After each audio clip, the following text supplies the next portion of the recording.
politique, lancée au cours d'un aparté filmé par les journalistes, la petite phrase fait des vagues. Le PS et plusieurs élus de l'opposition ont dénoncé mercredi 4 octobre les propos d'Emmanuel Macron, qui avait suggéré dans l'après-midi que certains, au lieu de foutre le bordel, feraient mieux d'aller regarder s'ils ne peuvent pas avoir des postes là-bas.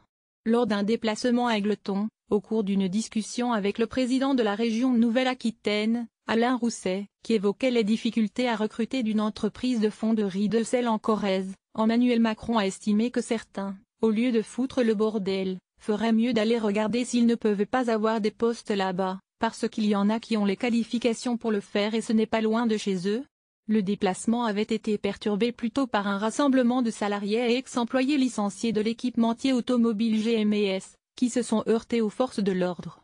Après les gens qui ne sont rien et les fainéants, Macron récidive avec haine à certains qui au lieu de foutre le bordel, a touté le Parti socialiste, en appelant le président de la République à rester maître de son langage et à respecter les Français.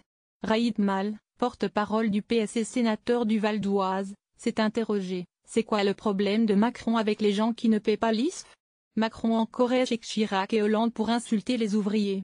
Le vrai bordel, ce sont ces ordonnances, a renchéri son collègue socialiste à la Haute Assemblée, Luc Arvouna, tandis qu'Olivier Faure, chef de file des députés socialistes à l'Assemblée nationale, a pointé le mépris social pour les illettrés, les fainéants et les riens, et en même temps la compassion fiscale pour les grandes fortunes. Chez la France insoumise, le député du Nord Adrien Quatennens a estimé que chercher du boulot, Macron ne sait pas ce que c'est. Le bordel, c'est lui. Valérie Boyer, porte-parole des Républicains et députée des Bouches-du-Rhône, a également dénoncé le mépris du chef de l'État pour les Français. Les Français en ont assez de vos insultes à leur égard, a quant à lui touté l'ex-candidat à la présidentielle, Nicolas Dupont-Aignan. Pour Castanet, il s'agit de nommer les choses face à la polémique naissante. Le porte-parole de l'Élysée, Bruin Roger Petit, a déploré une citation tronquée sortie de son contexte.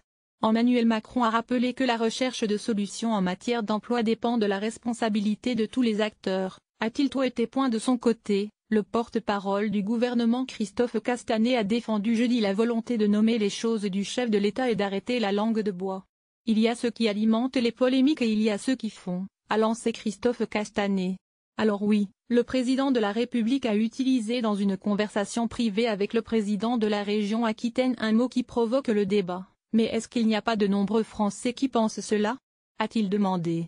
Sa réaction n'a pas rassuré le député de la France insoumise Alexis Corbière, qui a regretté sur Twitter une langue de classe méprisante. Lire aussi, ces mesures de l'état d'urgence absentes de la loi antiterroriste, et ce que ça signifie. À voir également sur le HuffPost envoyé une correction.